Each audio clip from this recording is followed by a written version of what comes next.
नमस्कार।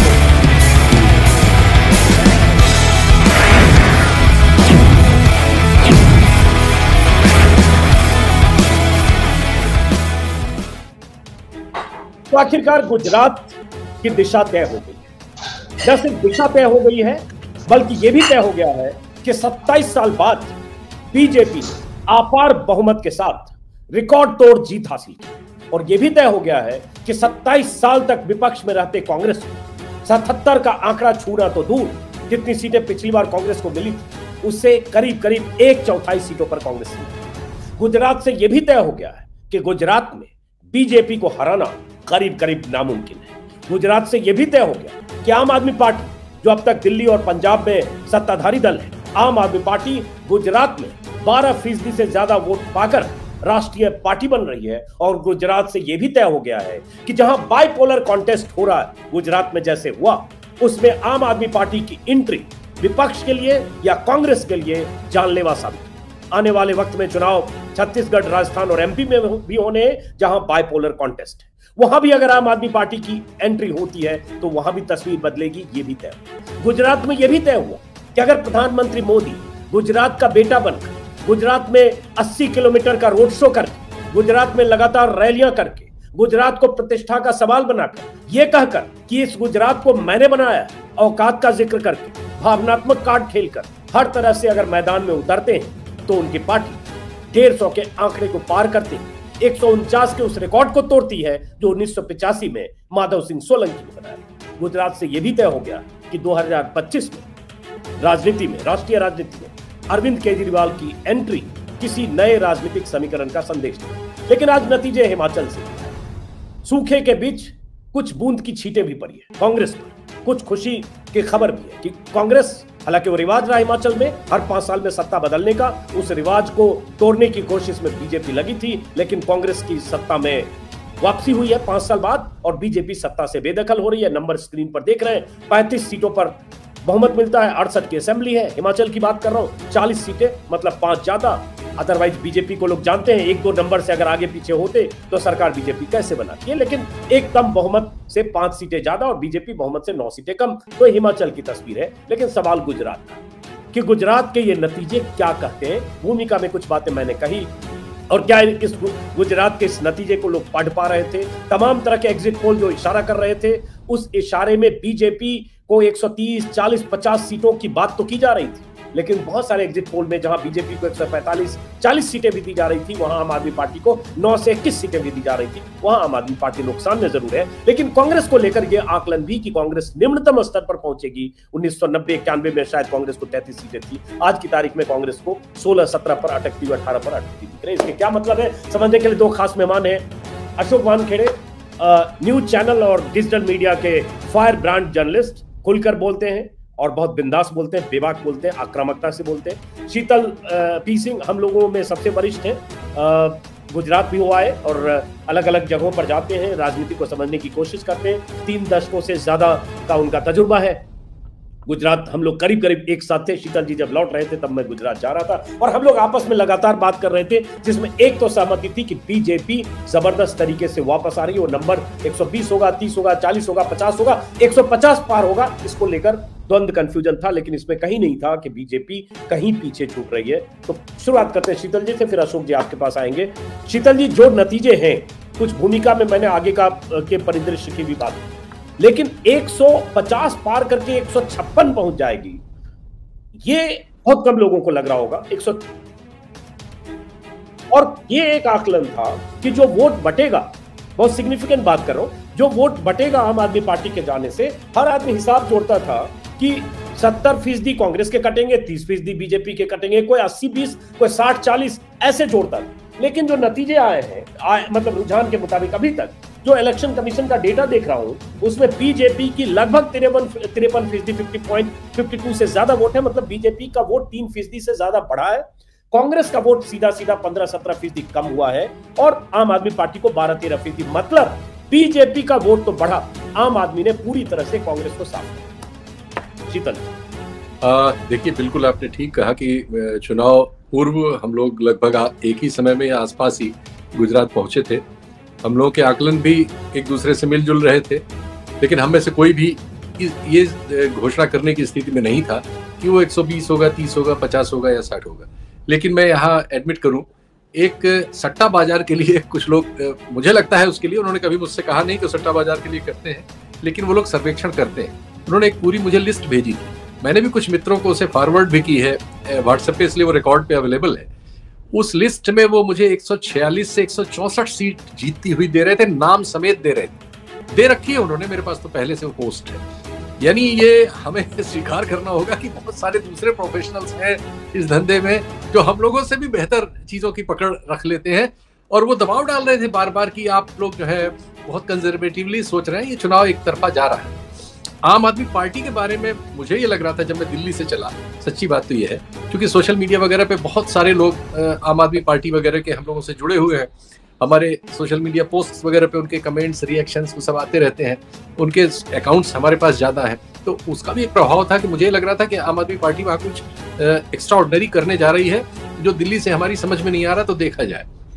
वहाँ जब गए और देखा कि वो कर तो रही है, लेकिन वो उन्हीं पॉकेट्स में, अब आया भी नतीजा वही है, सौराष्ट्र में ही उनको 4 सीटें मिल रही हैं, एक और शायद वो डेडिया पाड़ा वाली होगी, वो आदिवासी वाली, बाकी चारों सीटें उनको सौराष्ट्र से मिली हैं। तो उनका जो भी प्रदर्शन था वो सूरत और सौराष्ट्र में निर्भर था, क्योंकि सूरत शहर ही सौराष्ट्रियों का ही शहर है, तो वो एक ही चीज मानी जाएगी, तो वही उनका प्रदर्शन सीमित रह गया, और मध्य गुजरात और उत्तर गुजरात वगैरह में फिर वो फर्क पैदा हो गया, और जिसकी वजह से एक टेम्पो ही नहीं बन पाया इस इलेक्शन का। जो टेम्पो बनाया वो केजरीवाल ने बनाया, जो कि जिसके नीचे जमीन नहीं थी, और जिसके नीचे जमीन थी यानी जो कांग्रेस, उसका टेम्पो बना ही नहीं।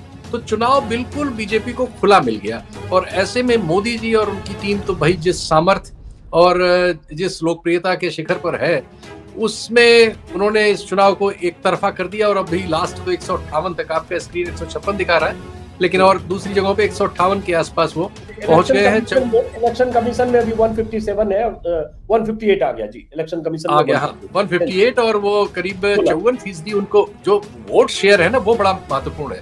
54% के आसपास उनको वोट मिल रहा है, 52.6 है अभी जी। यस, तो 54 से ज्यादा वोट, 55% वोट मिलने के बाद तो फिर चुनाव किसी दूसरे के लिए रह नहीं जाता। और मैं इस बात से बिल्कुल सहमत नहीं हूँ। अभी इससे पहले वाले कार्यक्रम में भी खैर दूसरे वक्ता ने कह दिया था कि आम आदमी पार्टी जो है वहां वोट कटवा है या फलाना है। भाई हर पार्टी को मौका है, हर पार्टी को वैधानिक अधिकार है। अब आप अपनी ये वोट कोई कांग्रेस के थे ये नहीं होता, बीजेपी के अपने वैचारिक वोट हैं, बाकी जो उसके विरुद्ध है वो उस विचार के विरुद्ध लोग हैं, जो कांग्रेस को भी दे सकते हैं, आम आदमी को भी दे सकते हैं, कोई और रीजनल पार्टी बन जाएगी उसको दे देंगे। तो कांग्रेस को तो वर्क करना पड़ेगा, जिस वोट को वो अपना कहना चाहती है उसको बचा के रखने और अपने पोलिंग बूथ, अपने डिब्बे तक ले जाने के लिए वो काम करती हुई कांग्रेस हमको आपको किसी को वहां मिली नहीं जी। और इसलिए जो नतीजे हैं वो गुजरात के हमारे सामने है, और अभी भविष्य में भी और जो चुनाव होंगे उसमें भी अगर कांग्रेस इसी तरह से अनुपस्थित मिलेगी तो कोई कहीं आम आदमी पार्टी, कहीं कोई दूसरी पार्टी, कहीं कोई इंडिविजुअल, कहीं निर्दलीय, कहीं विद्रोही, कोई न कोई उसमें से चर ले जाएगा। चलिए अशोक जी, बिना किसी भूमिका के इस नतीजे का सबक या टेक अवे क्या है? टेक अवे यही है कि कांग्रेस को अपने वोटर्स को ग्रांटेड लेना नहीं चाहिए। कांग्रेस को बूथ लेवल पर और अपने ऑर्गेनाइजेशन पे और मेहनत करनी पड़ेगी, क्योंकि आपको उस पार्टी से लड़ना है जो 24 घंटे 12 महीने साल भर इलेक्शन मोड में रहती है। ये जो लगातार वोट मत प्रतिशत गिरा इस बार काफी, सेकंड फेज में तो करीब करीब 10% का मत प्रतिशत गिरा है, पहले फेज और सेकंड फेज मिलकर 7% का मत गिरा है। तो लोगों को ये लग रहा था कि बीजेपी के लोग नाराज है, वो नहीं निकले जो बाकी लोग आकलन कर रहे थे, लेकिन इसका मतलब है बीजेपी ने अपना कैडर निकाला, बीजेपी ने अपना मतदाता निकाला, उसने बूथ तक ले जाके वोटिंग करवाया। ये जो वोटर गए नहीं है ये लोग उदासीन थे। वो किससे उदासीन थे? कांग्रेस से उदासीन थे। क्योंकि कुछ जगह जब मैं राजकोट में था और जब मैंने कुछ कांग्रेस परिवार को पूछा कि आप इतना नाराज क्यों है कांग्रेस से, उन्होंने कहा कि कल कांग्रेस जीत भी जाए चुनाव गुजरात में तो क्या फर्क पड़ता है, बीजेपी फिर सरकार बनाने की, ये तो बिकने के लिए तैयार रहते हैं। एक ये था कि कांग्रेस सीरियस नहीं है, कांग्रेस का नेतृत्व नहीं है। कांग्रेस को चुनाव पिछली बार 77 आने के बाद कांग्रेस को इतनी बड़ी जगह थी वहां पे कि आपने बीजेपी को 99 पे लाया, आप 77 पे आ गए, और फिर यदि वो 5 साल मेहनत करते तो आज शायद 140-150 कांग्रेस की होती, लेकिन कोई मेहनत करता नजर नहीं आया। केंद्र में कांग्रेस का नेतृत्व उदासीन रहा। अभी तो चुनाव के बीच में उनको एक अध्यक्ष मिला फुल फ्लेज, उसके बाद कभी अशोक गहलोत जाते हैं, कभी अशोक शर्मा जाते हैं, बाहर के लोग जाते हैं, वो तय करते हैं। जो उनके अपने नेता थे, पाटीदार आंदोलन के जिन लोगों को उन्होंने लाए थे, उनको संभाल नहीं पाए, वो सब वापस चले गए। दूसरी बात जो रूरल एरिया में थी, मैं ये तो अभी जब एक एक चुनाव का नतीजा जब आएगा तब इसका आकलन करना पड़ेगा कि जैसा यूपी में आकलन करते समय पता पड़ता है कि कितने सीटें ओवैसी खा गए, कितने सीटें कौन खा गया। रूरल गुजरात में कांग्रेस के पास सीटें बहुत थी, खासकर सौराष्ट्र में, लेकिन वहां पे मार्जिन बहुत कम थे। और गुजरात में जो सिटी में जो बीजेपी की सीटें थी उनके मार्जिन बहुत ज्यादा थे। तो आम आदमी पार्टी शहरों में बीजेपी में डेंट नहीं कर पाई, लेकिन आम आदमी पार्टी जहां रूरल में गई वहां उन्होंने थोड़ा भी वोट परसेंटेज यदि कांग्रेस से खिसकाया है, यदि कांग्रेस से आम आदमी पार्टी ने 10-12% वोट लिया है उनसे, तो ये बहुत बड़ा गैप है जिससे बीजेपी को एज मिलता है। इसलिए पूरे सौराष्ट्र में आपको वो दिखाई देगा। दूसरी बात, पटेल आंदोलन के बाद पटेलों को बहुत प्यार से साधा है बीजेपी ने, उस कम्युनिटी पे ध्यान दिया। टिकट बंटवारे ने भी 40 से ज्यादा टिकट पटेल को दिए गए। पटेल के सारे बड़े नेताओं को अपने कॉन्फिडेंस में लिया और लीडिंग फ्रॉम द फ्रंट जिसको कहते हैं, कितनी जिले नहीं है उससे दुगने रैलीज करना प्रधानमंत्री द्वारा, और हर जगह रोड शो, रैलीज और सारे नेता झोंक दिए। ये कांग्रेस ने कतई दिखाई नहीं, क्योंकि कांग्रेस वहां पे चुनाव दो ही पार्टियां लड़ रही थी, आम आदमी और बीजेपी। कांग्रेस कह रही थी कि हम अंदरूनी साइलेंटली काम कर रहे हैं, वो इतना साइलेंट काम कर गए कि वो साइलेंट वोट ही आया उनको, और वो बिल्कुल बेचारे 18-19 पे स्ट्रगल कर रहे हैं। तो कहीं ना कहीं कांग्रेस, अच्छा दूसरी बात है वहां के लोग भी एक अल्टरनेटिव देखते हैं। गुजरात ये ऐसी फर्टाइल भूमि है जो तीसरा पक्ष के चांस देने का रखता है, ऐसी बात नहीं है। तो जब नवनिर्माण आंदोलन हुआ, ये नवनिर्माण आंदोलन की नींव भी गुजरात में ही डली, तो गुजरात विद्रोह भी करता है यदि करना हो तो गुजरात ने जो थोड़ा बहुत वोट मिला है, और 5 सीटें आम आदमी पार्टी को, 5 सीटें भी मुझे लगता है कि बहुत बढ़िया उनका स्कोर है। और ये 5 लोग यदि 5 साल तक वहां हंगामा करते हैं तो हो सकता है अगले चुनाव में आम आदमी पार्टी और अच्छा करेगी, क्योंकि आम आदमी पार्टी ऐसा चुनाव लड़के उनके लोग चुप नहीं रहते। वो लगातार, पंजाब में हमने देखा, पंजाब में जब उनके पास सीटें अच्छी आई तो उन्होंने लगातार पंजाब में मेहनत की और वहां पे कांग्रेस का अल्टरनेटिव ढूंढा।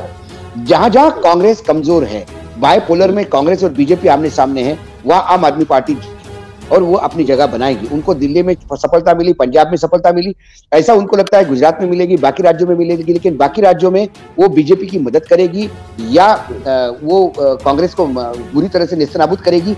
ये कई चीजें हैं, क्योंकि कांग्रेस का इतना वोट चाहिए, इतना वोट उनको ट्रांसफर भी नहीं हुआ। यदि कांग्रेस की वो जगह लेना चाहते थे तो कांग्रेस के पास आज भी 20-25% वोट है, जो नहीं होना चाहिए था। जैसा दिल्ली में उन्होंने नगर निगम में तो कांग्रेस को बिल्कुल खाली कर दिया, और कांग्रेस को खाली करके वो जो वोट प्रतिशत है उसके भरोसे वो नगर निगम में आ गए। नहीं तो बीजेपी का वोट प्रतिशत बढ़ा है नगर निगम के चुनाव में, तो बीजेपी उसके बाद ही सत्ता में नहीं है क्योंकि कांग्रेस का वोट हुआ। तो ये वोट का पोलराइजेशन भी देखना पड़ेगा। लेकिन कुल मिला के जिस ताकत के साथ बीजेपी ने चुनाव लड़ा, नरेंद्र मोदी जी ने इसको अपने प्रेस्टीज का इशू बनाया था, क्योंकि वो भूमिपुत्र है वहां के। एक इमेजिन कीजिए कि यदि नरेंद्र मोदी मार खाते गुजरात में तो वो मतलब पूरा राजनीतिक दिशा और दशा बदल जाती पूरे पार्टी की। तो उन्होंने बाकायदा इतना भारी बहुमत लिया कि आज 2024 तक वो अनडिस्प्यूटेड, जैसा चाहे वैसा, जिसको चाहे उसको नेता बना सकते हैं, जिसको चाहे जिसका टिकट काट सकते हैं, क्योंकि उन्होंने ये बात बता दी कि मैं 7वीं बार वो पूरे रिकॉर्ड ध्वस्त करके फिर सत्ता में वापस पार्टी को ला सकता हूं, ऐसे मुख्यमंत्री के नाम पे जिसका नाम भी गुजरात के लोग नहीं जानते। ऐसे आदमी को मुख्यमंत्री बना के सिर्फ मेरे चेहरे पे मैं हूं, तो वो कहते थे कि मुझे देख के बटन दबाओ, यदि आप मुझे देख के बटन दबाओगे तो ये कोई भी उम्मीदवार मत देखो। ये कह के जब लोग अपील में आ जाते हैं, भूमिपुत्र के साथ आ जाते हैं, तो ये बहुत सारी फैक्टर्स थे जो मुझे लगता है कि 156, क्योंकि बीजेपी सरकार बनाएगी इसमें किसी का दो मत नहीं था। सारा मामला था कि 100 के नीचे आती है, 130 तक आती है या 130 के पार जाती है। ये 130 के पार जाती हुई कोई सेफोलॉजिस्ट कोई बताने की, इवन अमित शाह कहते थे कि 140 सीटें आएगी हमारी, अब वो 140 से 156 हो गई। बीजेपी के लोग खींच के 140 तक ले जाते थे। कुछ लोग कहते थे कि हो सकता है कि 149 का आंकड़ा जो 1985 का था माधव सिंह वो तोड़ देंगे। हाँ, लेकिन वो कोई ऑन रिकॉर्ड ऐसा कोई एक्सेप्ट नहीं करता था। लेकिन हाँ, बीजेपी को काफी एज है, इसमें कोई कंफ्यूजन नहीं था। अब एक बात जो आती है ना कांग्रेस की, क्योंकि इसमें टॉकिंग पॉइंट एक कांग्रेस भी है, जो मैंने शुरू में भी कहा कि बीजेपी और कांग्रेस का बाइपोलर कॉन्टेस्ट, जहां कांग्रेस 35-34 से लेकर 42% तक 27 साल में वोट हासिल करती रही। पिछली बार भी 42% वोट मिले 17 में, और 33, 35, 38, 39। अब वहां पर जो वोट टूटा है वो कांग्रेस का टूटा है, जो आपके पास गया, जो विपक्षी वोट है। अब सवाल उठता है, जो हम लोग जितना घूम रहे थे, शीतल जी भी घूम के आए, आम आदमी पार्टी के वर्कर वोकल तो मिलते थे, चाहे सूरत में मिले, चाहे राजकोट में कोई मिल जाए, या जामनगर में मिल जाए, या भावनगर में मिल जाए। भावनगर में एक सीट भी मिली आम आदमी पार्टी को। मुझे कांग्रेस के पक्ष में बोलते लोग नहीं मिले वीडियो पर, जो भी मैंने 10-12 वीडियो बनाए। बीजेपी के लिए शहर गांव सब जगह मिल रहे थे। सरप्राइजिंगली इस बार गांव में भी बहुत लोग थे। उनमें हिंदुत्व का एजेंडा, हिंदुत्व का मुद्दा भी था, जो साफ साफ कह रहे 200, 400, 600, 800 रुपए डीजल पेट्रोल को फर्क नहीं पड़ता। तो कांग्रेस अगर नहीं लड़ी तो क्या विश्लेषण है अशोक? राहुल गांधी रोड शो, भारत जोड़ो यात्रा कर रहे हैं, 2000 किलोमीटर 2200 किलोमीटर चल चुके हैं, और यहाँ कांग्रेस लड़ती उस सूबे में नहीं दिख रही जहां विपक्ष में रहते कांग्रेस ने 40-42% वोट पाए। कांग्रेस में क्या सिर्फ प्रियंका गांधी और राहुल गांधी ही है क्या? कांग्रेस ने यदि अशोक गहलोत को प्रभारी बनाया, जो अशोक गहलोत पिछली बार भी प्रभारी थे और 77 पर सीटें लाई थे, उनके लिए गुजरात नया प्रदेश नहीं था। बहुत पहले उन्होंने अपने सिपा सलार अशोक शर्मा को इस्तीफा दिलवाकर मंत्री पद से गुजरात में वहां घर लेके रहने के लिए बोला। ये तमाम फैक्टर्स ये कहां फैक्टर्स गए? उन लोगों ने क्या किया? क्योंकि गुजरात में कई बार ये भी कहते थे कि भाई कांग्रेस तो बिक चुकी है।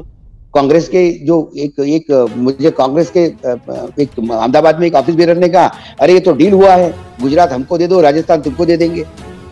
कई बातें हो रही थी, लेकिन कोई भी कांग्रेसी इन लोगों पे विश्वास नहीं रखा है।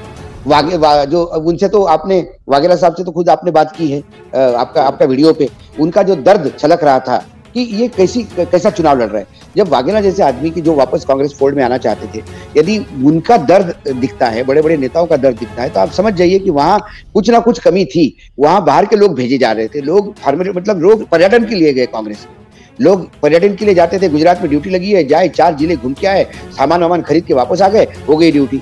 बीजेपी का ऐसा नहीं था। बीजेपी का जब आदमी जाता है ड्यूटी पे तो वो पूरा लग के काम करता है, एक एक क्षेत्र में घूमता है। इनके जो सांसद जाते हैं, उन सांसदों को पूछो कि आप कितने घर घूमे। आपको यदि 4 कॉन्स्टिट्यूंसी दी तो 4 कॉन्स्टिट्यूंसी में आप बता दो कि उम्मीदवारों के नाम बता दो, तो बताने की स्थिति में नहीं है। कांग्रेस ने बहुत ही नॉन सीरियसली चुनाव लड़ा गुजरात का। वैसा ही चुनाव एमसीडी का लड़ा। 72 घंटे पहले, चुनाव के फॉर्म भरने के 72 घंटे पहले स्क्रीनिंग कमेटी के चेयरमैन की नियुक्ति होती है। मैंने उनको पूछा कि 72 घंटे में आप कर लोगे? उन्होंने कहा कि अब क्या करें, मुझे बोला गया कि आप स्क्रीनिंग कमेटी के चेयरमैन बनो तो बनो। शायद इनको अब याद आ गया कि अपन चुनाव भी लड़ रहे हैं दिल्ली में। शक्ति सिंह गोहिल क्या कर रहे थे? 5 साल से दिल्ली के इंचार्ज थे। कि जब तक आप जवाबदेही तय नहीं होगी, बीजेपी में जवाबदेही तय होती। बीजेपी में यदि किसी का बड़ा पुअर परफॉर्मेंस रहा तो 2 मिनट के अंदर सर्जरी होती है। कांग्रेस को ये सर्जरी करनी होगी। राहुल की मात्र भारत जोड़ो यात्रा करने से मतदाता नहीं जुड़ेंगे। राहुल को व्यक्तिगत लोग पसंद करेंगे, क्योंकि अपने आप प्रेसिडेंशियल फॉर्म ऑफ गवर्नमेंट नहीं है। आपको लोगों को, ऑर्गेनाइजेशन को जोड़ना होगा, लोगों को कांग्रेस से जोड़ना होगा। जब लोग कांग्रेस से जुड़ेंगे, उसके लिए कांग्रेस में नेता चाहिए। किससे? मध्य प्रदेश में किससे जुड़ेंगे? महाराष्ट्र में किससे जुड़ेंगे? राहुल गांधी निकल गए, कर्नाटक में राहुल गांधी निकल गए, उसके बाद पीछे क्या है? महाराष्ट्र में राहुल गांधी निकल गए, पीछे क्या है? राजस्थान से निकल जाएंगे, पीछे क्या है? मध्य प्रदेश निकल गए, पीछे क्या है? पीछे कोई, बस उस यात्रा के फोटोग्राफ एक दूसरे को सर्कुलेट करने के सिवा कुछ नहीं है। तो यात्रा से भारत नहीं जुड़ेगा, इनको कांग्रेस से लोग जोड़ने होंगे और कांग्रेस में एक संगठन में बुनियादी बदलाव करना होगा। ये जो लोग, इनका स्टॉक लेना होगा, क्योंकि जब यूपी में हादसा हुआ, इतना बुरी तरह से फेल हो गए, तो उनको प्रियंका को पूछना चाहिए था कि भाई आपने कैसा किया। जब पंजाब का एक्सपेरिमेंट फेल होता है तो उसके बाद आप राजस्थान में क्यों हवा देते हो सचिन को? और यदि आपको बनाना है तो फिर अशोक गहलोत से इस्तीफा देके आप सचिन को करो। ये जो अनडिसिसिवनेस जो है कांग्रेस की, ये कांग्रेस को कई जगह मारेगी। यही कारण है कि कांग्रेस का वर्कर, कांग्रेस का जो हार्डकोर मतदाता है, वो भी अब कांग्रेस से ज्यादा अल्टरनेट ढूंढने लगा है। इसीलिए कांग्रेस का वोट जल्दी आम आदमी पार्टी में शिफ्ट होता है। अब जो कांग्रेस का वोट आम आदमी पार्टी में शिफ्ट होगा, एक बात आखिर में कही, लेकिन एक बार फिर से जो नए दर्शक जुड़े होंगे उनको डेटा सिर्फ बता दूं। जो इलेक्शन कमीशन का अभी ताजा आंकड़ा है, जिसके मुताबिक 52.62% वोट बीजेपी को है, कांग्रेस को 27.22%, जो 42% पिछली बार कांग्रेस को वोट था। मतलब लगभग कांग्रेस को 15% वोट का नुकसान है कांग्रेस को। और आम आदमी पार्टी को सीधे अगर आप देखें तो वही वोट 12.87, मतलब 13% वोट कांग्रेस आम आदमी पार्टी को मिल रहा है। मतलब बीजेपी को 2 से 3%, 4% के बीच बढ़त है। कांग्रेस को जो लॉस है वो आम आदमी पार्टी के पास जा रहा है। तो एक तो ये तस्वीर बनी कि जहां बाइपोलर कॉन्टेस्ट है, उसमें आम आदमी पार्टी अगर कूदेगी तो कांग्रेस को नुकसान हो सकता है। अगर कांग्रेस वैसे ही लड़ेगी जैसे गुजरात में लड़ी, क्योंकि आने वाले समय में राजस्थान और मध्य प्रदेश में चुनाव है। राजस्थान में पहले भी आम आदमी पार्टी सक्रियता बढ़ाने की कोशिश कर चुकी है। अब शीतल जी, आपसे जो 3-4 महीने पहले केजरीवाल का ओवर कॉन्फिडेंस दिख रहा था, जिसमें एक वीडियो वायरल होता है जिसमें एक क्या कई बार हर चैनल पे पर्ची लेके कागज पे लिख के देते थे, लाओ लिख के देता हूं रिजल्ट, जैसे मैंने दिल्ली और पंजाब का बोला, और उसमें बोलते थे कि कांग्रेस को 5 सीटें मिलेगी, आम आदमी पार्टी की सरकार बनेगी। 3 महीने पहले एक ज्यादा माहौल बना था, वो माहौल बैठा, उसकी बहुत सारी वजह, एक राजकोट में कोई अरबपति उम्मीदवार उनके साथ आए थे, इंद्रनील राजगुरु शायद, अगर नाम मुझे याद है, जो बाद में कांग्रेस के उम्मीदवार उनके चुनाव लड़ने गए, और बहुत सारे ऐसे लोग जो आपसे छिटके आखिर में गिरा। लेकिन अगर उसी मजबूती से आप लड़े तो कांग्रेस और नीचे वर्टिकल डिवाइड होगा, और कांग्रेस जहां 16-18 पे पता चला सिंगल डिजिट में आ सकती। तो ये कांग्रेस को ऐसे वक्त में, जब आप 2024 की तो बात कर रहे हो, भारत जोड़ो के, वो तो कहने की बात है, भारत जोड़ो कहीं ना कहीं तो उसका इलेक्टोरल बेनिफिट ही उसके पीछे बैकएंड में होता है, कोई ऐसे संताई करने तो निकले नहीं है, दांडी यात्रा पर भी नहीं निकले नमक बनाने के लिए। तो सवाल उठता है, ये कहां स्ट्रेटजी में चूक है, या नहीं समझ रहे हैं, या डर से कि गुजरात में उन्होंने प्रेडिक्ट कर लिया या मान लिया, इसलिए गुजरात की तरफ रुख ही नहीं किया, चलो हार रहे, हार का ठिकरा हमारे माथे पर। देखिए, जो फैक्ट्स हैं वो ये है कि न आम आदमी पार्टी, चाहे जितनी डेमोगागरी कर ले केजरीवाल, और न कांग्रेस, इन दोनों में से कोई भी, चाहे वो केजरीवाल ने एक लाइन ले रखी है कि वो इसके बारे में नहीं बोलते कि माइनॉरिटी से संबंधित कोई इशू, यानी मुस्लिम से संबंधित कोई इशू हो तो वो लगभग नहीं बोलते। उनका कोई नीचे वाला बोल देगा या बयान ऐसा गोल मोल दे देंगे, नाम लेके बचते हैं। वहां के मामले में आपने देखा ही था, जो वहां का सबसे चर्चित मामला था उस महिला का जिसके पूरे परिवार को मार दिया गया था 2002 में, सुप्रीम कोर्ट में आई बिल्किस बानो। उस सवाल पर वो गायब रहे अपना चुनाव भर, और बाद में वो धार्मिक प्रतीकों का भी उसी तरह से इस्तेमाल करने लगते हैं जैसे बीजेपी करती है। ये जो फ्लैंक है, इस फ्लैंक से वो ये समझते हैं कि भारतीय जनता पार्टी को समर्थन देने वाला जो समूह है देश में, उसमें से वो कुछ नोच लाएंगे, या उनकी स्वीकृति बनी रहेगी, या उन पर उस तरह का हमला नहीं होगा कि वो एक मुसलमान पार्टी में करके कॉर्नर कर दिए जाए, जैसा कांग्रेस पर होता है या अन्य दलों पर अन्य जगहों में होता है। वो ये समझते हैं, ऐसा आजकल बहुत लोग समझते हैं, उनकी वो इसमें समझ के तुरंत एक्ट भी करते हैं। उनका यह है कि उन्होंने अपना कोई एक राजनीतिक मंतव्य परमानेंट सा जारी नहीं किया है कि देश की फला फला मामलों में उनकी क्या नीति है, विदेश के मामलों में क्या नीति है, ऐसी कोई चीज सामने नहीं है। जो केजरीवाल साहब जिस समय जो तय करते हैं वही उनकी नीति है। अब इसका उनको बेनिफिट भी है टेक्निकल, लेकिन ऐसी चीजें लंबा नहीं चलती। ऐसी चीजों का खोखलापन थोड़े वक्त में जाहिर होता है, वो अब होना शुरू हुआ है। दिल्ली के और गुजरात के दोनों नतीजों को हम एक साथ देखें तो समझ में आता है। दिल्ली में कांग्रेस 11% वोट पाई है और 9 में से 7 लोग उसके मुसलमान जीते हैं। और दूसरी ओर हम पा रहे हैं कि जो आम आदमी पार्टी है, उसकी जो विधानसभा में उपस्थित थी अभी 2020 में, और जो ये एमसीडी के चुनाव में है, अब उसमें और बीजेपी में जो अंतर रह गया है कुल 3% का है। और 2025 में विधानसभा चुनाव होंगे। अगर कांग्रेस सिर्फ एक अच्छा नेता यहाँ दे दे, उसको साधन दे दे, शोरगुल मचाने के लिए कुछ पैसा उसके पास हो, सोशल मीडिया में वो कुछ जगह खरीद सके, तो केजरीवाल साहब की या बीजेपी इसको फंड कर दे। एक और वो कहता हूँ कि भाई ठीक है, हमें आपकी आप आम आदमी पार्टी को हराना है तो एक नेता भी दे दे और नेता को फाइनेंस भी कर दे, तो केजरीवाल साहब की सारी हवा यहीं दिल्ली में निकल जाएगी। एक 4-5% वोट काटते ही बीजेपी यहाँ जीत जाएगी। तो ये नहीं समझ रहे हैं कि बिना विचार के सिर्फ धूर्तता, चालाकी और चिट्ठी लिखने से, किसी न्यूज चैनल में बैठ के और किसी को रिडिक्यूल करने से आप तीरंदाज नहीं हो जाएंगे हर बार हर जगह। और ये गलतफहमी आपको हिमाचल में क्या मिला है? 1% वोट मिला है, 1 सीट में सेकंड भी नहीं है। सिर्फ गुजरात की बात थोड़ी होगी भाई, 3 जगह चुनाव हो रहे थे, हिमाचल में आपको क्यों नहीं मिला? वही हिमाचल को क्यों गिव अप कर दिया? हिमाचल को गिव अप क्यों कर दिया? नहीं, गिव अप क्यों कर दिया? केजरीवाल वहां गए थे, मान वहां गए थे, सिसोदिया वहां गए थे, गिव अप क्यों कर दिया? चुनाव लड़े, वोट नहीं मिला, नहीं मिलता है। उत्तराखंड में लड़े, नहीं मिला।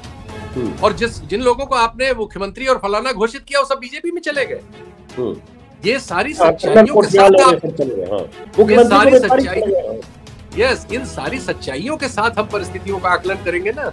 हो क्या रहा है कि इस समय विपक्ष में एक न्यूसेंस की भूमिका केजरीवाल धीरे धीरे लेते जा रहे हैं, कि बाकी सब लोग समझ रहे हैं कि इस समय जो बीजेपी के सत्ता में होने से समाज को या हमारे पूरे तंत्र को जो नुकसान और खतरे हैं, जिसको सुप्रीम कोर्ट के 4 जज बैठ के प्रेस कॉन्फ्रेंस में कह चुके हैं, समाज का हर सोचने समझने वाला आदमी कहता है, पत्रकार कहते हैं, शिक्षाविद कहते हैं, दार्शनिक कहते हैं, इकोनॉमिस्ट कहते हैं, उस खतरे की जगह ये फ्लूक से सोचते हैं, चूंकि इनके पास एक रेवड़ है जो आंदोलन से निकला है, आदर्शवादी है, नौजवान है, भावनात्मक है उसका वो इस्तेमाल कर रहे हैं।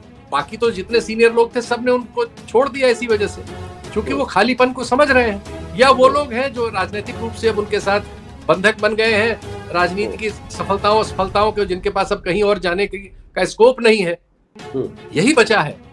लेकिन इस सच्चाई को वो अगर नहीं समझेंगे और ये सोचेंगे कि कहीं उनको गोवा में 2 सीट मिल गई या गुजरात में इस बार 5 मिल गई, ये गुजरात की 5 सीट क्या है? ये एक आंदोलन वहां पाटीदारों ने चलाया था जो सौराष्ट्र और सूरत में केंद्रित था।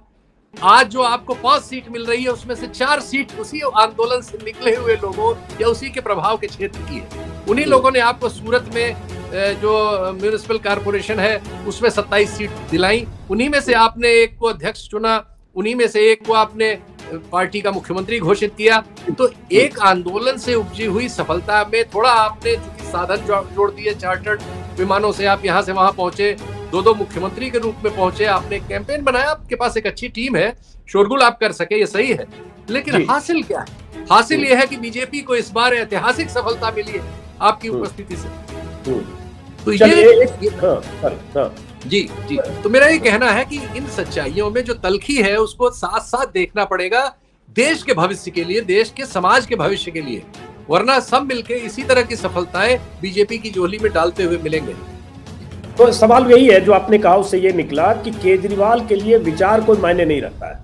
वो सत्ता की राजनीति, साम दाम दंड भेद जो बोलते हैं, हर तरह से एन के प्रकार सत्ता पाना है। उसके लिए चाहे गुजरात में जय श्री राम के नारे लगाने पड़े, चाहे वहां आप कहें आपको अयोध्या रामलला के दर्शन कराएंगे, चाहे बिल्किस बानो पर आप चुप रह जाए, चाहे नोट में लक्ष्मी गणेश छापने की बात कर दे, ऐसी लंबी फेहरिस्त है जो इस बात की तरफ इशारा करती है वो उसी रास्ते पर जाना चाहते हैं जो बीजेपी का हिंदुत्व वाला है। और आखिर में भी 5 दिन पहले का बयान था जिसमें उन्होंने कहा मैं हिंदू हूं तो हिंदुत्व की बात करूंगा। ये वो केजरीवाल बोल रहे हैं जो 7 साल 9 साल 10 साल पहले क्या बोलते थे, रिपीट करने की जरूरत नहीं। अशोक वानखेड़े, एक तो अरविंद केजरीवाल की राजनीति पर शीतल जी ने कही, अब कांग्रेस का पर्सपेक्टिव, हिमाचल की भी तस्वीर है। जैसे गुजरात में डूबे, इतना डूबे कि न्यूनतम स्तर पर चले गए तलछट्टी में 17, और हिमाचल में 5 साल पर सत्ता बदलने का जो रिवाज था वो रिवाज कायम रह गया, जिसको तोड़ने की कोशिश में बीजेपी थी, और उसके बाद हिमाचल में सत्ता मिल गई। तो एक तरफ कुछ मिला, एक तरफ चौपट हुए।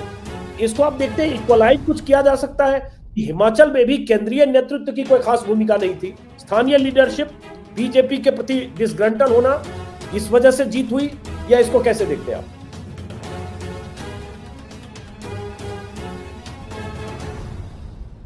सॉरी, वह 5 साल में बदलने का रिवाज है और वो परिपाटी बरकरार रखी है।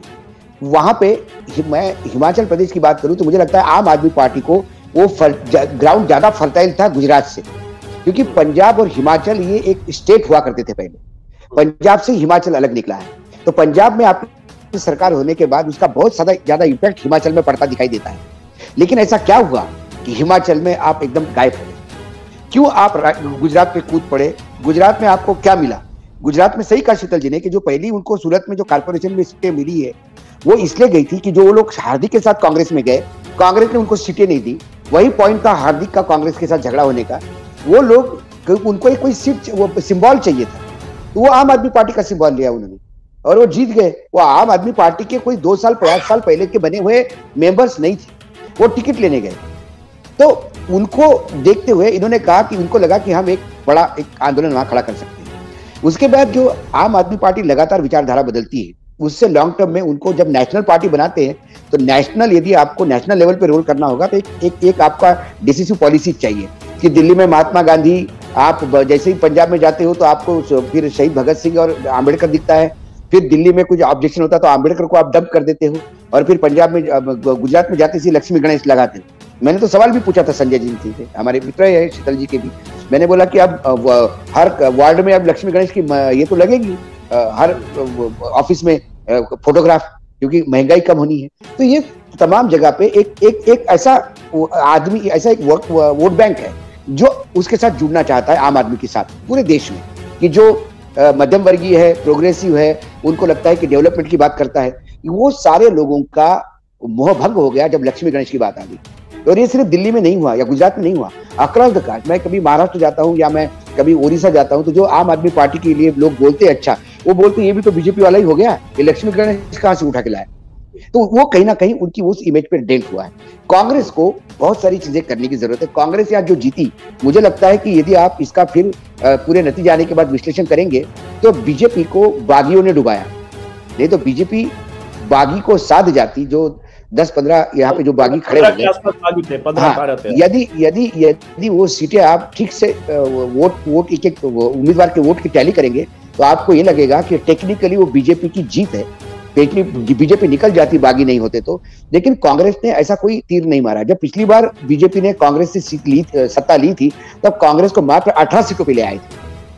तो इस बार बीजेपी को कोई ज्यादा नुकसान होता दिखाई नहीं देता, वो 26 पे है। और मैं एक बात तो आगे और बोलता हूँ, ये सरकार मुख्यमंत्री बना भी ले, 3-4 महीने बाद यदि सरकार बदल जाए, वहां पे मुख्यमंत्री बदल जाए या फिर बीजेपी का मुख्यमंत्री आ जाए तो आश्चर्य नहीं होगा, क्योंकि छोटा राज्य है। यहाँ पे 5-6 लोगों ने भी इस्तीफे दे दिए तो बीजेपी मेजोरिटी में आ जाती। तो वो इस्तीफे वाला जो कर्नाटक का कार्ड है, ये खेल मोदी के राज का जो है आविष्कार है। हाँ, पहले क्या होता था, किसी जमाने में 1/3 दूसरी बात, बाद में 2/3 आ गया एंटी डिफेक्शन। दूसरी बात है, अडानी जी का हिमाचल में बहुत ज्यादा इंटरेस्ट है, उनके इन्वेस्टमेंट है हिमाचल में, वो चाहेंगे कि वो बीजेपी की सरकार वहां रहे। तो ये खेल 3-4 महीने में, मार्च तक ये खेल हो जाए तो आश्चर्य नहीं होगा। इसलिए मैंने कहा कि बीजेपी चुनाव जहां हारती वहां यकीनन सरकार बनाती है, थोड़ा देर लगता है, और जहां जीतती वहां तो सरकार बनाती ही। लेकिन अब यहां से एक सवाल मोदी को लेकर है। हमने केजरीवाल और कांग्रेस की बात की, सवाल मोदी को लेकर है कि 2024 की राजनीति, जो अभी चुनाव कहे, राजनीति तो चल ही रही है, 1.5 साल मान लीजिए अभी है, अप्रैल मई में चुनाव होंगे 6-7 दौर में, तो 1.5 साल कुल जमा बचे, बल्कि 1 आध महीना कम ही हो गए। तो अगर गुजरात के नतीजों के बरक्स देखें आने वाले दौर में, जिसमें आम आदमी पार्टी की एंट्री शामिल है, जहां स्पॉइलर ही सही लेकिन आम आदमी पार्टी स्पॉइलर है, चाहे एमसीडी में हो, चाहे 13% गुजरात में हो, और आने वाले समय में शुरू में मैंने जैसे कहा एमपी और राजस्थान में चुनाव। तो कैसे देखते हैं विपक्ष की धुरी बनना और मोदी के सामने चुनौती कमजोर होना, या क्या देखते हो आप? देखिए, मैं मोदी की जीत कमजोर जीत भी नहीं मानता, क्योंकि मोदी जी ने, भले ही आम आदमी पार्टी ने कांग्रेस का मत प्रतिशत लिया, कुछ उम्मीदवारों को हरवाया होगा, लेकिन मोदी जी का अपना वोट परसेंटेज भी बड़ा है। इसका मतलब 7-6 साल लगातार सत्ता में रहने के बाद एंटी इनकम्बेंसी वगैरह के फैक्टर, लोगों की नाराजगी, केंद्र सरकार की एंटी इनकम्बेंसी, महंगाई, बेरोजगारी, वो तमाम मुद्दे जो आपने देखे होंगे, ये सब कुछ मोरवी हुआ। ये सब कुछ होने के बाद भी मत प्रतिशत बढ़ता है, इसका मतलब मोदी ने अपने नाम पे वोट कमाए, मोदी ने गुजरात में अपने ब्रांड पे। दूसरी बात है, 7वीं बार सरकार बना दी। ये अजीत जी, 7 बार सरकार बनाना एक रिकॉर्ड बनाना होता है। ये लेफ्ट ने एक बंगाल में अजूबा किया, कांग्रेस भी किसी राज्य में अजूबा नहीं कर पाई, तो उसकी एक ताकत मिलेगी, क्योंकि गुजरात में 7वीं बार और इस मैसिव मैंडेट के साथ, ऐसा नहीं कि भाई 99 की जगह 100 ले लिया अब या 97 ले लिए, चुनाव तो जीत गए, सत्ता में तो आ गए, ये नहीं बोला उन्होंने। जिस ढंग के 156 नया रिकॉर्ड करते हुए आया, उससे भयावह ताकत उनको मिलेगी। 2024 तक वो अपने बलबूते पे, अपने मर्जी से पार्टी चलाकर 2024 का इलेक्शन सामने जाएंगे। मंत्रिमंडल में कई लोगों के पत्ते कट होंगे, मंत्रिमंडल में कई लोग हैं, गडकरी, राजनाथ जैसे, इनके टिकट भी कट जाए तो आश्चर्य नहीं होगा। नए लोग होंगे, नई टीम होगी, और नए टीम के साथ 2024 में वो अपनी किस्मत आजमाने जाएंगे, क्योंकि वो करने की ताकत गुजरात के इस विजय से, ये भारी भक्कम विजय से उनको मिलती है। क्योंकि हिमाचल की हार पे ज्यादा लोग ध्यान नहीं देते, क्योंकि जो जीत है वो गुजरात की जीत है और बड़ी जीत है। हिमाचल में तो अल्टा पल्टा हो जाता है और 5 साल में फिर आ जाएगी बीजेपी, लेकिन लगातार 7वीं बार और इस मैसिव मैंडेट के साथ तो उनका कद तो बढ़ा है, उनको ताकत मिली है। और उस ताकत के साथ जो अब बचे कुचे लोग हैं, शिवराज सिंह है, येदुरप्पा कुछ लेवल पे तो सेट कर दिया था, लेकिन अभी उनको भी निजात पालेंगे। वसुंधरा है वहां पे राजस्थान में, शिवराज सिंह है मध्य प्रदेश में, इन तमाम लोगों की अब वीआरएस लेने का समय आ गया है। जो राजनीति हम देखते हैं मोदी जी की अभी तक की, तो 2024 में ये, उसके पहले ये लोगों का वीआरएस कभी कभी फाइनल इस गुजरात के नतीजों ने लिख दिया है, ऐसा मुझे लगता है। एक सवाल शीतल जी से, उसके बाद फिर अशोक जी आ रहा हूँ। शीतल जी, ठीक है, इसकी व्याख्या एक ये है कि मोदी जी के नेतृत्व में बीजेपी को, मोदी जी ही, मोदी नाम केवलम है, और वहां 10 में से 9 आदमी भूपेंद्र पटेल का नाम भी नहीं जानता है। अगर ग्रामीण इलाके में पहुंचे, कई बार हमने ट्राई किया, गाँव में ऐसा ही दिखा, वो मोदी मोदी ही बोलते हैं, वोट देने वाला मोदी और वोट मांगने वाला मोदी। तो ठीक है, उसके नतीजे 156 सीटों में कन्वर्ट हो गए। लेकिन जो बात मैं बार बार पॉइंट आउट कर रहा हूं, ये इसलिए भी हुए क्योंकि आम आदमी पार्टी स्पॉइलर बनके या वोट कटवा कहें या ना कहें, लेकिन 13% वोट के साथ विपक्ष के वोट को काटने में आम आदमी पार्टी कामयाब रही। बीजेपी का वोट नहीं कटा, बीजेपी के 3% वोट बढ़े, वोट सिर्फ कटे। तो यहां से एक तीसरे कोण की एंट्री 2024 के लिए भी हो रही है, और ये एंट्री भी बीजेपी के लिए तो फायदेमंद है, चाहे आप राजस्थान और एमपी के चुनाव के संदर्भ में भी देखें तो वहां भी बाइपोलर चूंकि कॉन्टेस्ट है। कोई शक नहीं कि जो भूमिका काफी प्रत्यक्ष रूप से हम AIMIM की पाते हैं, उनको भी एक सीट शायद मिल रही है गुजरात में, पता नहीं, अभी तक नहीं है, अभी तक नहीं। अच्छा, तो हम जो भूमिका उनकी पा रहे हैं जगह जगह उत्तर भारतीय राज्यों में और देश के सभी राज्यों में, दिल्ली तक वो लड़ने आ गए थे, सभी बिहार में लड़के उन्होंने दिखाया ही था। अघोषित तौर पर मैं ये नहीं कहूंगा, मैं कभी नहीं कहता कि आम आदमी पार्टी कोई बी टीम है या आम आदमी पार्टी को कोई हक नहीं है किसी राज्य में लड़ने का, बिल्कुल ऐसा कुछ नहीं, तो सारे हक है और वो बी टीम नहीं है, बिल्कुल ये बात सही है। वो अपना उनका सोच समझ है, जैसे जिस वजह से वो जाते हैं, वो उसमें फॉली है, वो अलग चीज है, लेकिन वो बी टीम है ये मैं नहीं कहता। लेकिन इसमें तो कोई शक नहीं कि अगर वो लड़ेंगे तो वो रोल बी टीम का होगा, इसमें कोई शक नहीं। जहां ऐसी वो हर जगह जहां पर पहले से वो नहीं है और किसी परिस्थिति विशेष से उनको मौका मिल गया, जैसे पाटीदार आंदोलन के पराभव की वजह से उनको गुजरात में मिल गया, कोई ऐसा नहीं था कि आम आदमी पार्टी ने वहां कोई पहले से जमीन जमाई थी, वो था, उसमें खाली था, उसमें वो जाके अपना रहे, तो निश्चित तौर पर ऐसी हर जगह में उन्हें फायदा, मतलब उनके रोल से फायदा बीजेपी को होगा, और कई जगह कांग्रेस के ऐसे ही रोल से फायदा बीजेपी को होगा।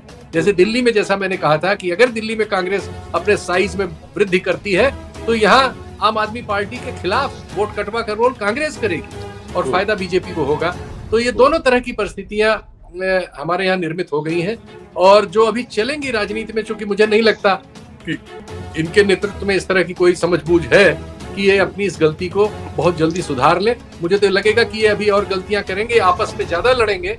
इनके सोशल मीडिया अकाउंट्स पर मैंने पाया कि, और खुद केजरीवाल ने एक चैनल पे बैठ के वो कांग्रेस को रिडिक्यूल कर रहे थे, लिख के दिया कि 5 सीटों से कम आएगी, लिख के ले लीजिए कांग्रेस पार्टी की। ये सब जो डेमोगागरी है उनकी, और कांग्रेस को ही क्यों कर रहे थे, क्योंकि उन्हें लग रहा था कमजोर है, इसको इस पे 2 घूंसे लगा दिया जाए, तो बड़े घूंसे वो लगा रहे थे।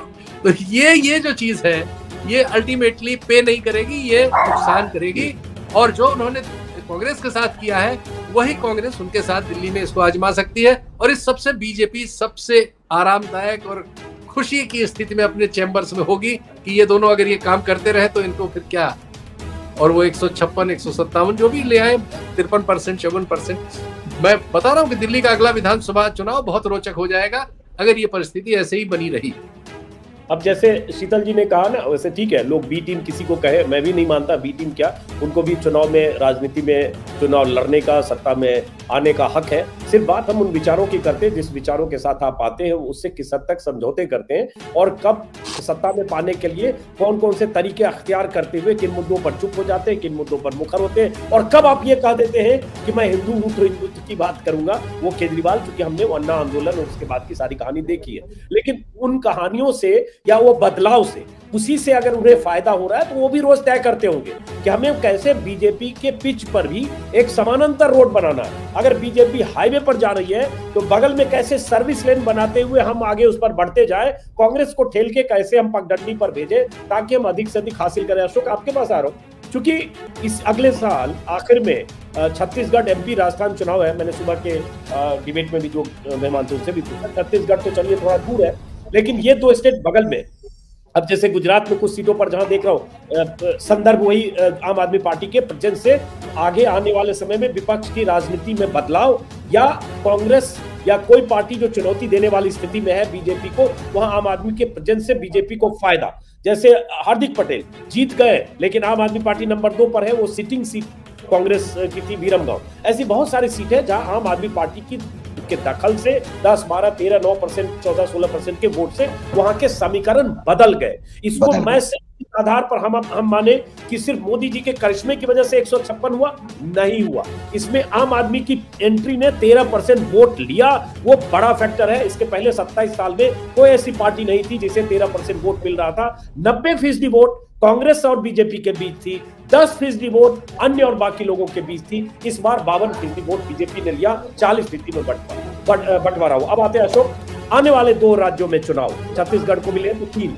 तो यहां से राजनीति बदलती हुई दिख रही है। इसका मतलब क्योंकि बूस्टअप तो हो जाएंगे ना केजरीवाल कि हम एमसीडी जीत लिए, यहाँ 13% ले आए, राष्ट्रीय पार्टी हो गए, और कांग्रेस अगर ऐसे भारत जोड़ो करके संतुलन के रास्ते पर होगी तो राजस्थान में ऐसे धींगा मुश्ती आपस में है, मध्य प्रदेश में भी है, फिर समीकरण बदलेगा।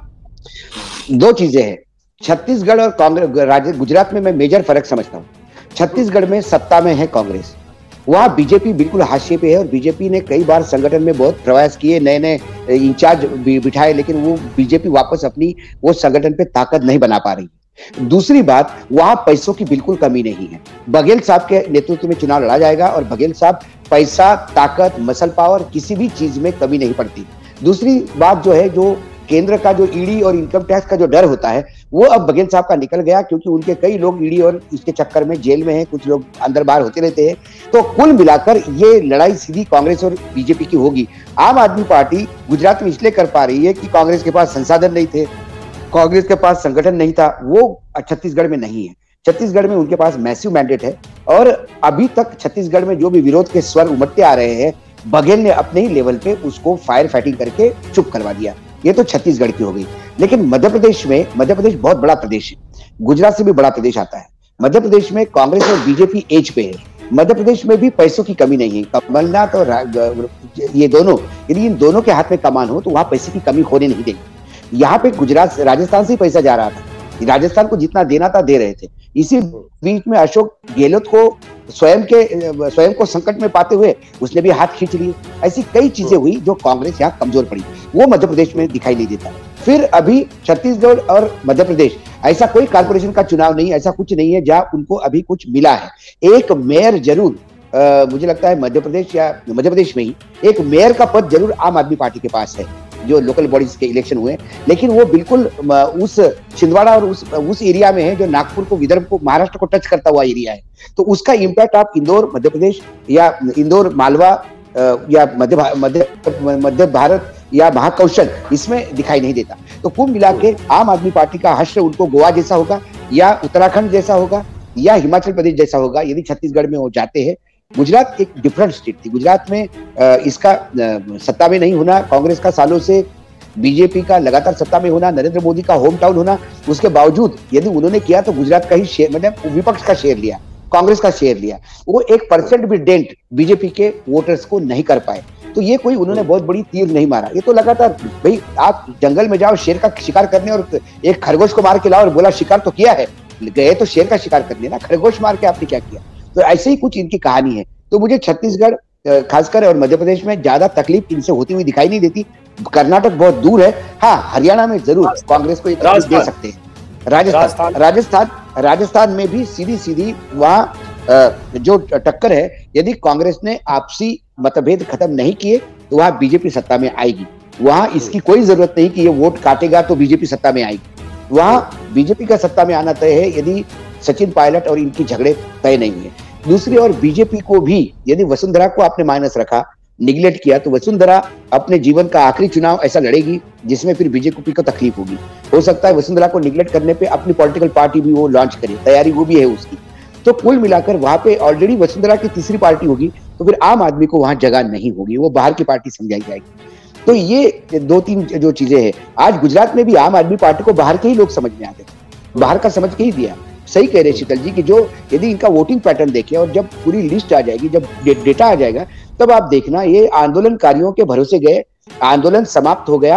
ये आंदोलन का फैग एंड था जिसमें ये थोड़ा बहुत कुछ बटोर पाए।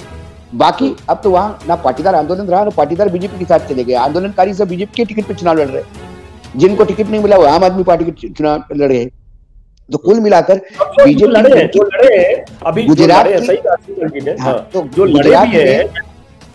गुजरात में आम आदमी पार्टी जब तक अपना अब संगठन 5 साल तक नहीं बनाती, गांव-गांव में, तालुका लेवल पे, ब्लॉक लेवल पे उनको संगठन बनाना होगा, जो उनके पास नहीं है।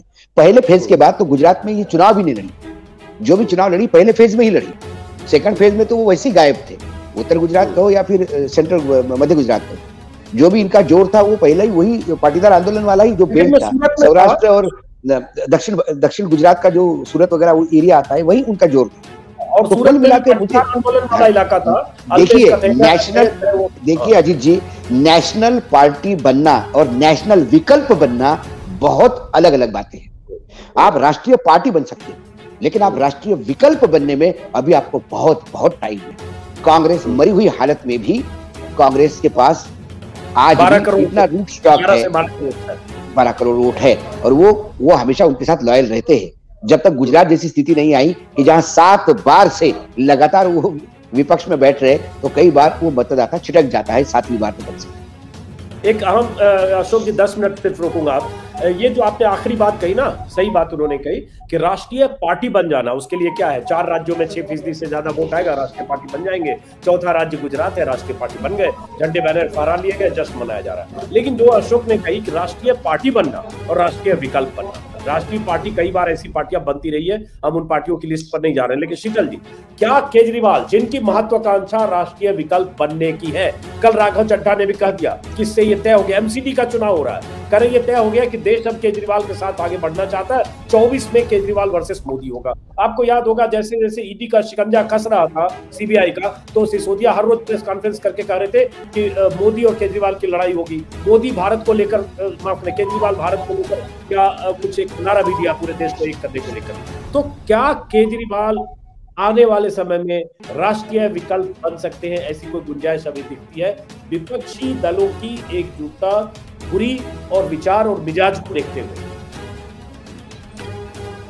फिलहाल तो इस तरह की संभावना पर बात करना मतलब आम आदमी पार्टी का केजरीवाल भक्त होने से ही संभव है। एक नॉर्मल सेंस का कोई आदमी इस तरह की बात नहीं करेगा, क्योंकि जिसको ये पता है, तो ही तरफ है, या तो केजरीवाल की तरफ है या मोदी की तरफ है।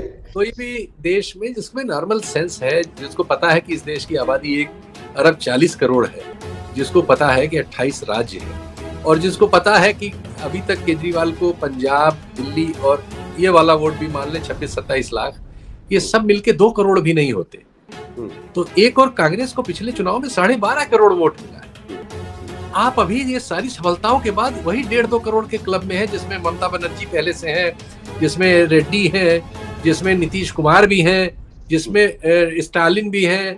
विपक्ष का हर दावेदार अभी वही 1.5-2 करोड़ के क्लब में है, जो बहुत कोशिश करता है 2.5 करोड़ में चला जाता है, लेकिन इनमें से कोई 4 करोड़ के भी क्लब में नहीं है। और कांग्रेस 12.5 करोड़ के क्लब में है आज भी, इस बुरे से बुरे हाल में भी। तो ये बात वही कर सकता है जिसके, अब चूंकि उनके नीचे जो फौज है वो 18 से 30 साल की उम्र के ऐसे नौजवानों की है जो आदर्शवादी हैं, भावनात्मक हैं और जो भावना के शिकार हैं। जैसे मोदी जी के साथ भी, तो खैर उनके साथ हर वर्ग के लोग हैं, लेकिन इनके साथ वहाँ पे आदर्शवादी लोग अभी भी है क्या? वो आदर्शवादी, उस आंदोलन से निकले बहुत सारे आदर्शवादी लोग हैं। वो जो बच्चे हैं जो काम करते हैं उनके लिए, जो इस तरह की बात करते हैं, मैं उसमें चड्ढा को भी लेता हूँ, ये सब आए थे पहले आदर्शवाद से ही।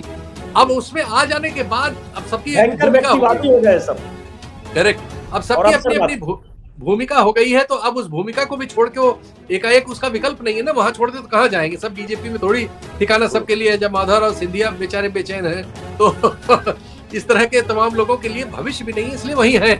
तो अब वो उनके लिए मजबूरी है कि वो भी, जैसे पूरी संघ, पूरा भाजपा के कार्यकर्ता, पूरा हिंदुत्ववादी, सबको मोदी मोदी करना है, वैसे ही यहाँ सबको केजरीवाल केजरीवाल करना है, उनकी हर गलती को डिफेंड करना है, उनकी इस तरह की दिशा, और उनको कहना है कि वही विकल्प है।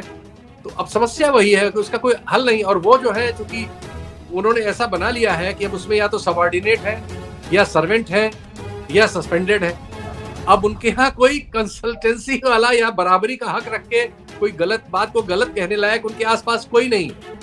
वो बिल्कुल सब वही लोग हैं। इवन पत्रकारों में भी उन्होंने जो टीम बनाई है वो सब के सब उसी सिचुएशन में। तब उनसे कोई कह नहीं सकता इस बात को कि हुजूर, इसमें से जो रियलिटी है और जो आपकी महत्वाकांक्षा है उसमें भी गैप बहुत बड़ा है। तो इसलिए कुछ इसके विकल्प पे बात कीजिए, जैसा नीतीश कुमार कर रहे हैं, जैसा कुछ देर के बाद ममता बनर्जी करने पे मजबूर हुई हैं, जैसा वो तेलंगाना वाले कर रहे हैं, जैसा स्टालिन कर रहे हैं। क्या वो इनसे कम छोटे राज्य के हैं? क्या वो इनसे कम अनुभवी हैं? क्या उनसे कम काबिलियत है उनमें? क्या और सारी चीजों में कोई फर्क है? नहीं। लेकिन वो इस परिस्थिति को इनसे ज्यादा रियल ढंग से समझ रहे हैं, और ये उसको जबरदस्ती आर्टिफिशियल ढंग से समझना और बाकी सारे लोगों से जबरन मनवाना चाहते हैं। ये जो स्थिति है ये रियलिटी नहीं है, और ये अनरियल होने की वजह से इसके फ्लॉप होने की सारी संभावनाएं हैं। और भविष्य में, बहुत जल्दी भविष्य में कहीं भी ये चुनौती आएगी तो हमारे आपके सामने नतीजा आ जाएगा। अगले ही कुछ हमारे यहाँ तो हर साल चुनाव होते रहते हैं, अगले साल ही दूसरे राज्यों के चुनाव है, उसमें सारी काबिलियत समझ में आ जाएगी, उसी हिमाचल प्रदेश की तरह। अच्छा अशोक जी, आखिरी सवाल कि चूंकि चुनाव वैसे 1.5 साल बाद है लोकसभा का, लेकिन बार बार हम कहते हैं चुनाव जब भी कोई नतीजा आता है किसी भी स्टेट का, यहाँ तक कि कल एमसीडी का आया तो भी मोदी का क्या होगा, 2024 का क्या होगा, मोदी वर्सेस क्या होगा, ये बात कहते ही है, रस्म अदायगी भी है, ये एक फ्यूचरिस्टिक सवाल भी है। तो वो सवाल फिर करता हूँ कि आज के नतीजे से 2024 के चुनाव के पहले किस तरह का ध्रुवीकरण, किस तरह की गोलबंदी, किस तरह की चुनौती मोदी के सामने देखते हैं या नहीं? मोदी जी के सामने कोई चुनौती नहीं है अभी। यदि विपक्ष इस तरह से बटा हुआ है तो मोदी जी के लिए रास्ता बड़ा साफ है। मैं बता दूं कि जब बंगाल में ममता बनर्जी बीजेपी से लड़ रही थी विधानसभा, तब कांग्रेस और लेफ्ट ने टेक्टिकली चुनाव बहुत लो प्रोफाइल होकर लड़ा, ताकि उनको पता था कि अपना वोट बंटना नहीं चाहिए, यदि ममता को जाता है तो ट्रांसफर होने दो, क्योंकि बीजेपी से लड़ना है। ये यदि केजरीवाल तय करते तो शायद गुजरात के नतीजे कुछ अलग होते। मतलब ऐसा नहीं कि बीजेपी हारती, लेकिन फिर ये बीजेपी कांग्रेस का इतना हश्र नहीं होता। लेकिन अब बाकी राज्यों के चुनाव है, छत्तीसगढ़ का भी चुनाव होगा, अभी कर्नाटक का भी चुनाव होगा, कई अभी 4-5 राज्यों के चुनाव है। उन राज्यों के चुनाव भी क्या नतीजे लाते हैं उसमें भी बहुत सारी चीजें डिपेंड करती है, क्योंकि हर जगह गुजरात का भूमिपुत्र नहीं चलेगा। कर्नाटक में येदुरप्पा चले, येदुरप्पा का अपमान, येदुरप्पा कितना खेल करते हैं, बोम्माई कितना खेल कर पाते हैं, वो रखेगा। वहां महाराष्ट्र में देवेंद्र फडणवीस के भरोसे आप कितना लड़ पाते हो, ये देखना पड़ेगा, क्योंकि अब हर जगह मोदी नहीं चलेगा। क्योंकि यदि हर जगह मोदी चलता तो फिर हिमाचल में भी चल जाता। हिमाचल में भी तो मोदी जी ने रैली की थी, हिमाचल से भी तो अपना मशरूम से लेके कहां सा रिश्ता जोड़ा था। ये सारा मशरूम का रिश्ता मशरूम ही रह गया। तो वो जो चीजें हैं, आज हम गुजरात की तो बात करते हैं, हमको हिमाचल की भी उतनी ताकत से बात करनी चाहिए। यदि रिस्पॉन्सिबिलिटी पूरी हम दे रहे हैं मोदी जी को जीतने की गुजरात की, तो हिमाचल हारने का ठिकरा भी उन्हीं के सर पे होगा। वहां के अध्यक्ष के क्षेत्र में तो पूरा सुपड़ा साफ हो गया बीजेपी का, जेपी नड्डा के, तो क्या कहेंगे आप?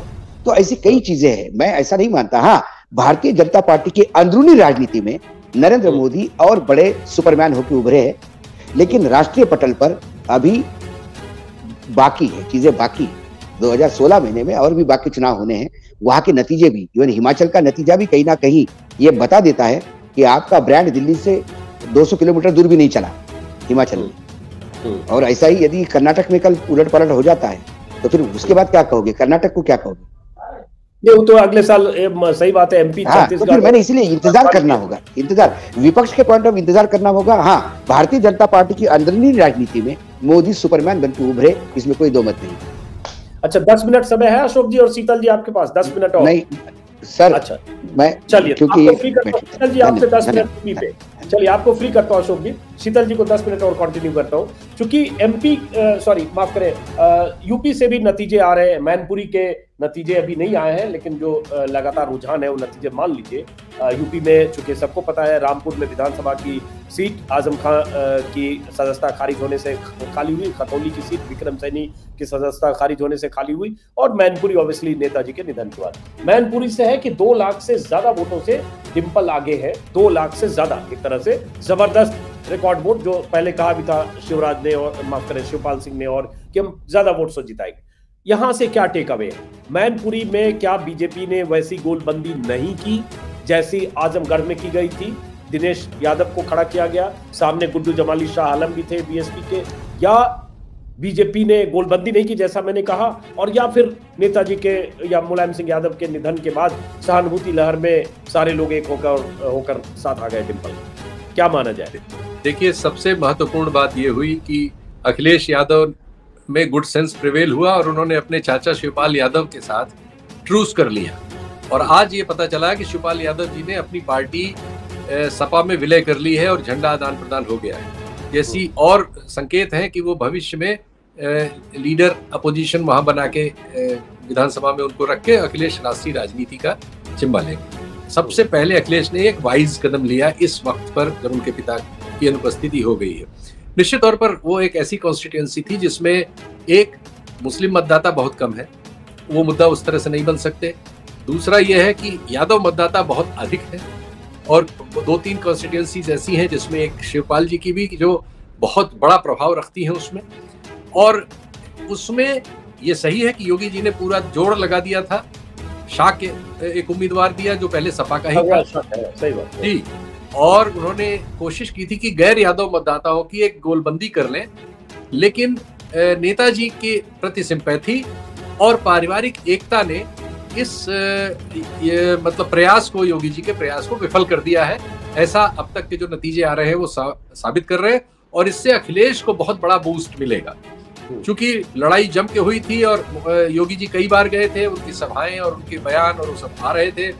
तो और एक शंका भी हो रही थी कि क्योंकि अभी उन्होंने आजमगढ़ में इस तरह के एक प्रयोग में विजय पाई है, लेकिन वहां उसमें विजय पाने में एक बड़ी संख्या में मुस्लिम मतदाताओं का होना और गुड्डू जमाली को बीएसपी से टिकट मिलना और उनका एक बहुत बड़े हिस्से मुस्लिम मतदाताओं के हिस्से का अपने मतपेटी तक पहुंचा लेना शामिल था। और अखिलेश यादव की नासमझी और एक गैर जिम्मेदारी भी वहां चुनाव प्रचार वगैरह में न जाना, नहीं गए मानते हुए कि ये तो हमारी जीत जाएगी। और दूसरी ओर ये जो रामपुर का चुनाव है और यहाँ का चुनाव, इन दोनों को ये सुप्रीम कोर्ट में आ गया है, वहां धांधली हुई है बहुत बुरी तरह से, उसको लेके हंगामा है। तो उसके जो भी नतीजे हो, ये सब चीजें कुल मिला के समाजवादी पार्टी को एक नया बूस्ट दे रही हैं। वो चाहे तो इस पर अपने आप को सक्रिय करके और उत्तर प्रदेश में एक जो मौका उनको जनता ने दिया था 37% के आसपास वोट दे के विधानसभा चुनाव में, जिसमें आप भी गए थे, हम लोग भी गए थे, उस चीज को आगे बढ़ा सकते हैं। और 2024 में उसकी पहली प्रतियोगिता होगी, उसी में पता लग जाएगा कि उसको आगे बढ़ाने से वो कहाँ तक ले जा सकते हैं। लेकिन वहाँ सबसे जरूरी है कि जो लीगल लड़ाई वो सुप्रीम कोर्ट तक जहाँ से भी आई है, इसको ढंग से लड़ा जाए और योगी जी को कायदे कानून पर चलने पर विवश किया जाए, वरना बहुत सारी जो सफलताएं हैं वो वहाँ उनके गैर कानूनी तौर तरीकों से छीनी जा सकती है। ऐसी परिस्थिति उत्तर प्रदेश में निर्मित है फिलहाल। अब जैसे 3 जो सीट थी, जिसमें एक आजम खान की सीट रामपुर और दूसरी खतौली जो विक्रम सैनी की सीट खाली हुई, जो बीजेपी का स्ट्रॉन्ग होल्ड खतौली माना जाता था, वहां भी आरएलडी का उम्मीदवार आगे है, जीती जाएगा शायद, अभी तक लग रहा है। रामपुर में आकाश सक्सेना जो आजम खान के खिलाफ सबसे बड़े मुकदमेबाज के तौर पर, उनके खिलाफ जितने मुकदमे सबके सूत्रधार भी रहे और वो डंका बजाकर कहते भी रहे कि जेल भिजवाने में बाप बेटे सबको उनकी भूमिका रही।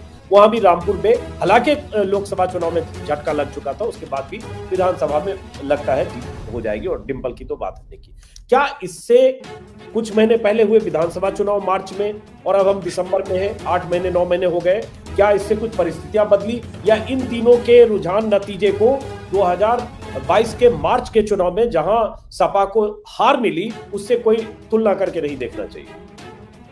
नहीं, तुलना तो नहीं, लेकिन बीच में आजमगढ़ और रामपुर हार जाने से एक सेटबैक लगा, वरना 37% वोट तो कभी समाजवादी पार्टी को अकेले मिला ही नहीं है, भले ही चुनाव नहीं जीते थे, सरकार बन जाती थी पहले।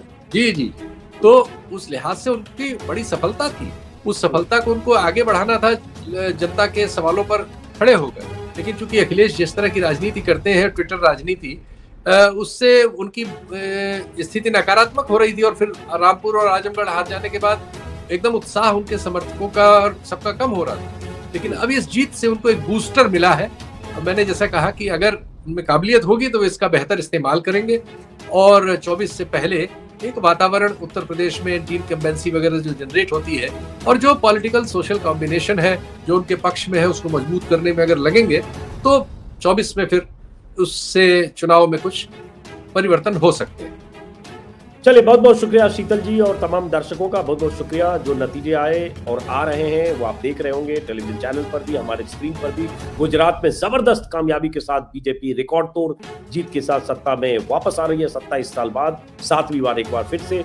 हिमाचल में कांग्रेस सत्ता पाने में कामयाब रही, लेकिन इसमें कई संकेत छिपे हैं आम आदमी पार्टी की एंट्री के साथ और गुजरात में कांग्रेस की जबरदस्त शिकस्त के साथ। उसका भी हमने जिक्र किया, समझने की कोशिश की। शाम 7 बजे फिर आप दर्शकों से मुलाकात होगी कुछ और नए सवालों के साथ, और तब तक रुझान नतीजे में बदल चुके होंगे, तब्दील हो चुके। उस रुझानों में से क्या निकलता है, उन रुझानों में से, इस पर भी बात करने की कोशिश करेंगे।